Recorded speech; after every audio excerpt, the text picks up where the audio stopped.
Hey, what's up everyone, and welcome back to our YouTube channel. So in this video, we're going to be talking about which bank should you go for. Bank of America, JP Morgan, or Wells Fargo. We're going to thoroughly compare and contrast the big three consumer banks in the US, and we're going to assess each one of the bank's financial strength, the growth potential, and valuation to determine which, if any, offer compelling long-term investment opportunities right now. JP Morgan Chase is the largest bank in the US with over $3 trillion in assets, which is a great corporate and investment banking giant. Bank of America, on the other hand, is the second largest bank in the US, operating primarily in consumer banking and wealth management. And Wells Fargo focused on consumer and commercial banking. Wells has struggled with scandals in recent years. However, all of these banks control a sizable share of deposits, mortgages, credit cards, and other lending in the US economy. But are these banking giants sound long-term investments today? First, I want to assess the financial sturdiness of each bank by analyzing key metrics like the debt levels, loan loss coverage, and capital reserves. A bank's loan portfolio quality and ability to absorb losses are hugely important in an economic downturn.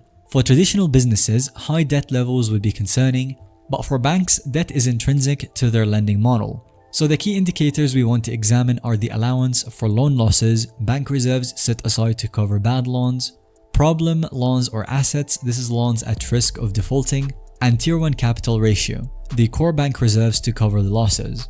And the table reveals that JP Morgan have much healthier loan loss coverage ratios and lower problem loan levels than Wells, for example. And Wells Fargo's reserves to cover bad debt are lagging far behind than the other major banks. So this indicates that Wells has the highest credit risk exposure entering an economic downturn. Their loan book seems riskier than their peers, whereas JP Morgan maintains the strongest balance sheet with higher loss coverage and capital reserves. Their supreme financial strength positions them well entering a recession. As for the growth track record and prospects of the big banks, I want to see healthy growth in revenue, earnings, and dividends over the past decade. Consistent growth indicates an advantage that can continue, and so much of the growth metrics reveal that JP Morgan has delivered the strongest overall growth in earnings, book value, and cash flow. Bank of America, on the other hand, lags in cash flow growth, but the dividends have increased nicely. And Wells Fargo underperforms in earnings, stock dilution, and generating operation cash flow. So the growth analysis points to JP Morgan having the most consistent growth track records of the major banks. Its rising profitability suggests durable advantages in their business models versus the peers. Bank of America and especially Wells Fargo have been less consistent on delivering healthy fundamental growth over the past decade.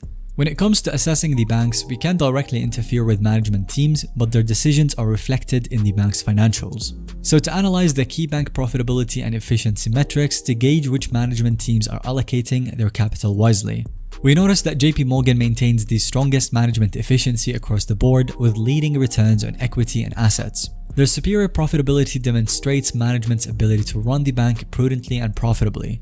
Bank of America is average on returns but delivers on dividends and shows progress expanding into digital banking. And Wells Fargo significantly trails peers on returns, margins, efficiency, and the dividends.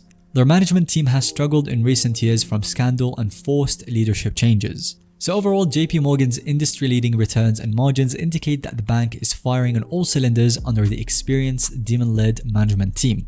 And meanwhile, Wells Fargo is clearly underperforming financially, likely due to management turmoil in recent years. Their fundamentals reveal a bank that is still struggling to reposition itself effectively post-scandal. So which bank is the best investment out of everything? Given some of the analysis, here is how I would rank the big three banks as long-term investments. Bank of America at number 1 is undervalued by 25 to 30% based on discounted cash flow modeling.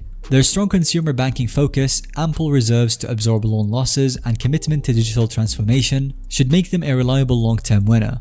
Valuation offers a sizable margin of safety despite the risks. JP Morgan is undoubtedly the premium bank franchise, but today's premium valuation leaves little margin for upside or downward risk. Earnings multiple expansion seems unlikely in the low-rate environment, so wait for pullbacks to buy at better prices. And Wells Fargo trades at moderate 10 to 15% discount, but below average financials and unresolved scandals currently make Wells Fargo the least compelling among the major banks at current prices.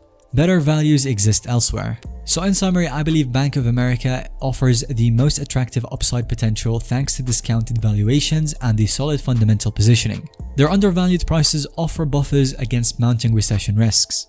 Meanwhile, sector leader JP Morgan is still richly priced, and Wells Fargo looks fairly valued considering their relative weaknesses. So as always, conduct your own due diligence before investing, but I hope that this kind of analysis has given you a good kind of overview and has helped steer you towards the most promising bank investment opportunities. Let us know what you think in the comment section down below on which one of the banks in your opinion seems to be the best kind of investment opportunity. And if you found today's video to be helpful or informative to watch, then let us know by giving it a thumbs up. And don't forget to subscribe to our YouTube channel so you don't miss out on any follow-up content that we can create similar to this one.